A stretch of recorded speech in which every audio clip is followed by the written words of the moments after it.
The pad that we're going to look at is a pad which enhances or mimics the fibrofatty padding over the heel. Where there's been some damage to the fat pad, or there's fat pad atrophy, or the fat pad has been affected, its mechanical characteristics has been affected by pathology such as type 2 diabetes or rheumatoid arthritis, which is particularly damaging to the heel fat pad, or fat pads in general, also over the metatarsal heads, where the fatty acid composition within the fat pad is affected by the pathology. This type of pad tries to give back some of the original mechanical characteristics that are found within the fat pad, and therefore comfort back to our patients. So we're going to use Hapla Swan foam, which is a perfectly elastic foam. I press in and there's instant rebound, so there's elasticity there.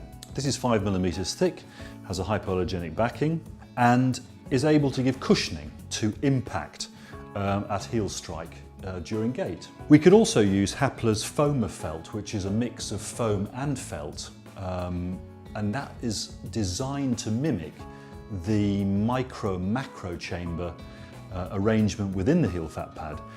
But for padding purposes today, we'll use Hapla Swan foam.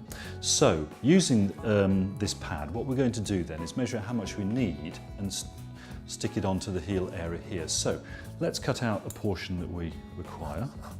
On the heel, this particular pad should cover both the primarily fatty area of the fat pad, but advance anteriorly.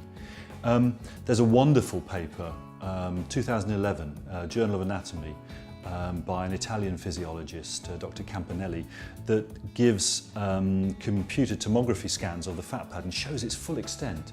And so, mimicking that, really, if we look at a bony model here, we've got the calcaneus portion here, but also over the cuboid and naviculus, still fat pad with a sagittal ridge, which theory has given some explanations, but it's still not fully known what that sagittal ridge in the fat pad does. But we're going to cover all this area here with our pad to try and mimic the mechanical characteristics of a damaged fat pad. So first of all then, to follow the contouring of the proximal portion of the heel, we're going to cut a semicircular area, like so. Then we're going to define the lateral and medial borders of our pad. This is slightly larger, so let's reduce that down.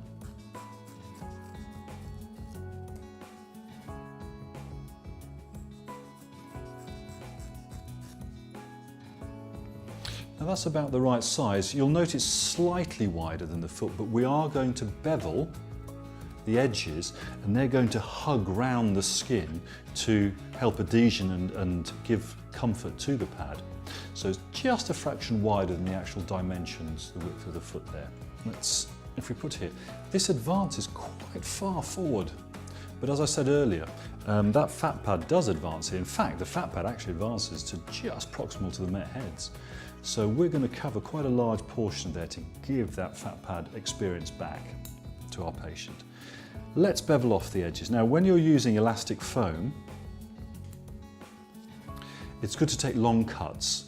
That way then, where you have to take the next cut, you don't get that little ridge. So as long cuts as you possibly can. Okay, so there's our first long cut, and there's our second.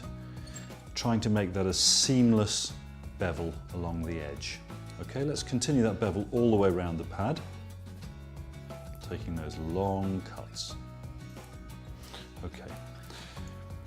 We bevel around the edge here. There are a couple of tiny little ridges which where I took the next cut, but they shouldn't transfer through to the patient, so they should feel okay. Right, let's adhese this to the skin, and then we'll place on the retentive strapping. So peel away the paper back,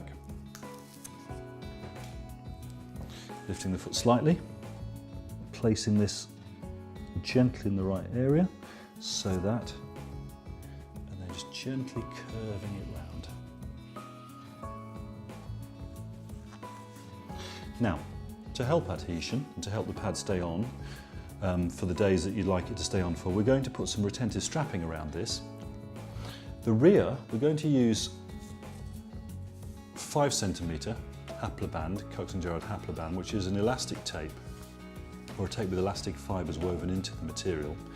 And we're going to place a portion around the back of the foot there, just over the heel, and then we're going to, so around the back of the foot, and then we're going to overlap as we come round. Okay, so let's cut out what we need first.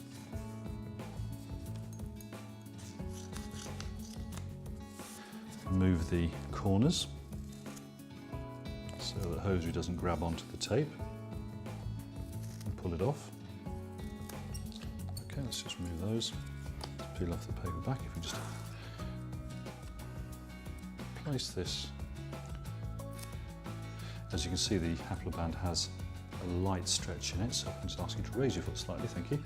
We place this just at the back here and just gently lay it down onto the skin and over the pad itself.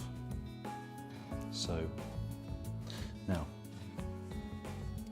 you'll note there's just there, this is the part where we're going to try and lay it down with a minimal creasing, and at this point here you can place a little cut, or you can just smooth it in. As this is over the pad, it won't be felt by the patient. Now let's lay down the rest of the overlapping pieces. Again, just raise that slightly. Just lay down on the base, and with a very light stretch, pull up. Why are we putting that light compression through the tape? We're doing that because as the heel fat pad expands, if there's atrophy, it may expand too much, it may not be that structured in its expansion. So we are putting a little bit of an elastic constraint around its expansion, only lightly, to try and return some of its mechanical properties to it. Okay, so we overlap it, roughly 50%, and then put a little bit of a lift as we stick it down to the foot. And then the final piece, overlapping both tape and skin, lay it down, put a little bit of a lift and stretch.